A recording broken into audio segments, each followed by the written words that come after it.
Thank you very much. Good evening. It is an absolute pleasure for me to be at the Rainbow Awards dinner this evening. As Mary mentioned, my name is Mark Vasco. I'm a partner with the law firm of Brian Cave and a very proud alumnus of the Newarkyy Chorus School, class of 1982. I'm here this evening really for two reasons. One is to introduce our student speaker, Nazir Roper, a seventh grader who will share some of his experiences of the school and what the school has meant to him. But before I turn the floor over to Nazir for his present day perspective, I'd like to spend a few minutes sharing mine. Having had the benefit of 30 plus years to assess the impact that the school had on my life. And in so doing, I want to share with you a very simple, but for me an extremely heartfelt and poignant sentiment.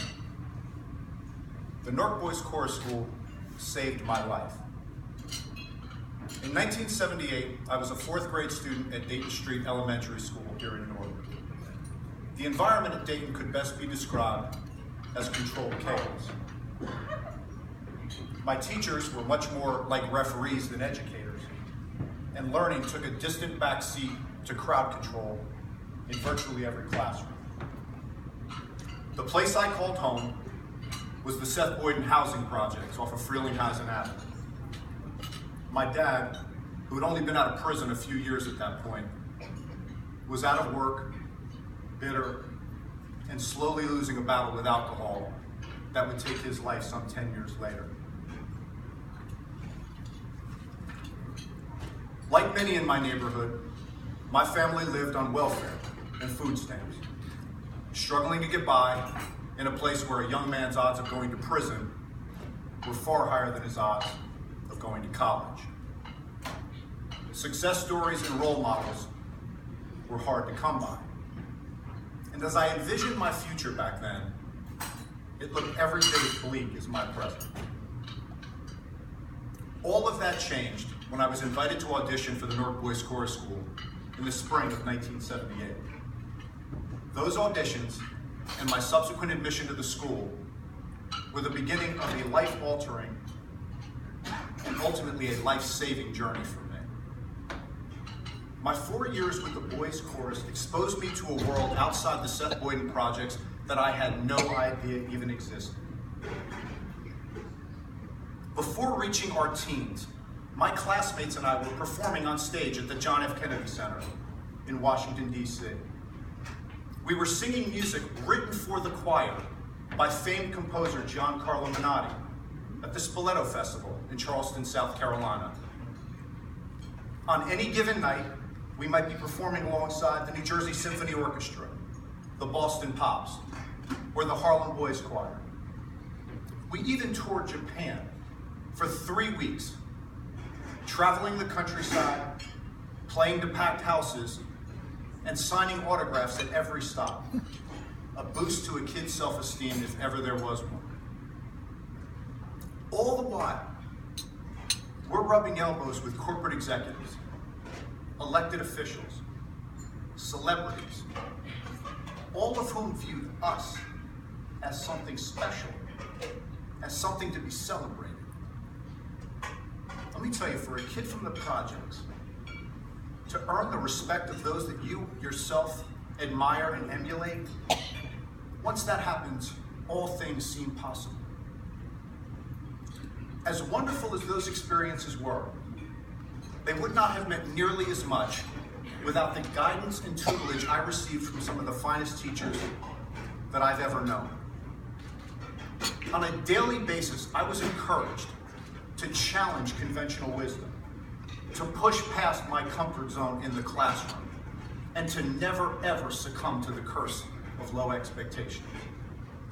No matter the topic of discussion, my classmates and I were expected to take and defend a position with logic and reason, and to think critically about everything we read and everything we heard, no matter the author, no matter the speaker.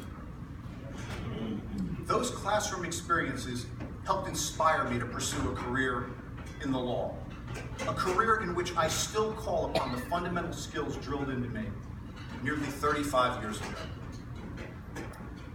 When I joined the Newarkyy Chorus School, I was a lost, scared, and confused little boy, lacking any sense of who I was or where my life was taken. 4 years later, I was a teenager brimming with confidence and living my life with direction and purpose. Now, don't get me wrong. I was still dirt poor. I was still living in the projects, and I still had all of the other anxieties that come with adolescence, but I was a profoundly changed young man. At a time when so many of my neighborhood friends were heading down a dark path toward crime, drugs, prison, and for far, far too many, an early grave, I was dreaming about college and pursuing a legal career. Not because I was any better or any smarter than the kids I grew up with, because I assure you, I was not. It's because the Newarkyy Chorus School gave me a shot. The school broadened my horizons and instilled in me the belief that the only barriers to my success were those that I erected.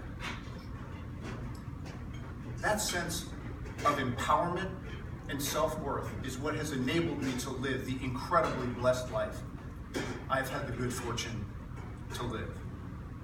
And I owe a debt of gratitude to that school that I could never repay.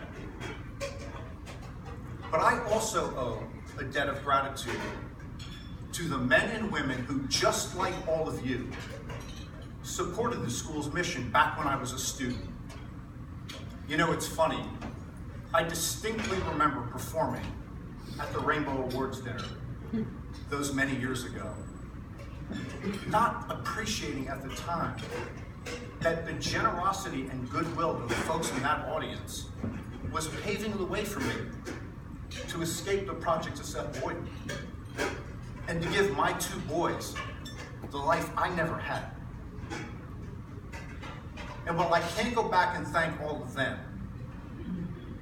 I want to sincerely thank you all from the bottom of my heart for your continued support of the school. Trust me when I tell you that the support and contribution that you make today will help shape the future of the incredible young men you're going to see later on this evening. Just think, the support that you provide today might, in 35 years' time, allow another graduate of the school to stand up at the Rainbow Awards dinner and describe how the Newarkyy Chorus School saved his life. Thank you very much for your time and your support.